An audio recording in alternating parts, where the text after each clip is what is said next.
তারা চুপ্পুর নেতৃত্বে করবে আগামী বছরের পর বছর। শেখ হাসিনার কোনো পদত্যাগপত্র তিনি পান নাই। এই মণ্ডপে কিন্তু চুপ্পু প্রতিদিন প্রতি রাতে পূজা অর্চনা দেবে। চুপ্পু কিন্তু ওই দোকানের খরিদ্দার, মাথায় রাখবেন, শেয়ার হোল্ডার কিন্তু একই দোকানের। অতএব চুপ্পুকে বিদেশে যেতে দেবেন না।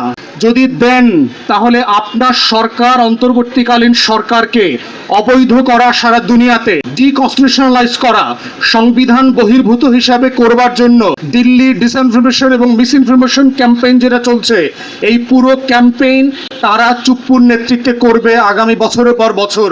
গণমাধ্যমগুলো যেভাবে দেখেছেন, এনডিটিভি এবং রয়টার্সে রাতের আধারে ইমেইলে শেখ হাসিনা সাক্ষাৎকার দেয়, এইরকম সাক্ষাৎকার দেয়া কিন্তু ইতিমধ্যে চুপ্পু শুরু করেছে। মানব জমিনের সম্পাদকের সাথে সাক্ষাৎকার দিয়েছে, এপিএফপি রয়টারের সাথেও কিন্তু তিনি টেলিফোনে সাক্ষাৎকার দিয়েছেন এবং একই কথা কিন্তু তিনি বলেছেন, শেখ হাসিনার কোনো পদত্যাগপত্র তিনি পান নাই।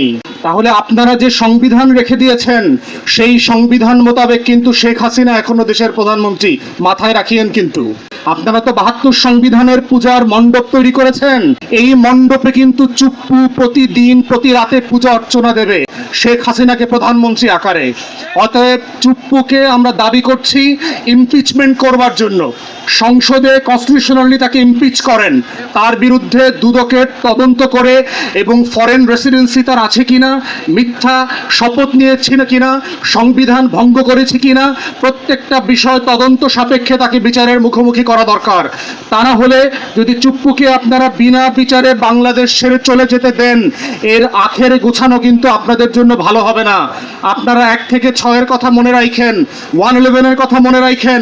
শেখ হাসিনা সারা দুনিয়াতে কিভাবে ইন্টারন্যাশনাল লবিস্টদেরকে কাজে লাগিয়ে বিএনপি জামাতের সরকারকে জঙ্গি মদতপুষ্ট, জঙ্গি মদতদাতা বানিয়েছিল, ইসলামী ব্যাংক দখল করার তথ্য হাজির করেছিল, বাংলাদেশে সন্ত্রাসবাদ ফিরে আসছে, দিল্লির নিরাপত্তা তৈরি হয়েছে, সংকট তৈরি হয়েছে, এই বয়ান তৈরি করেছিল।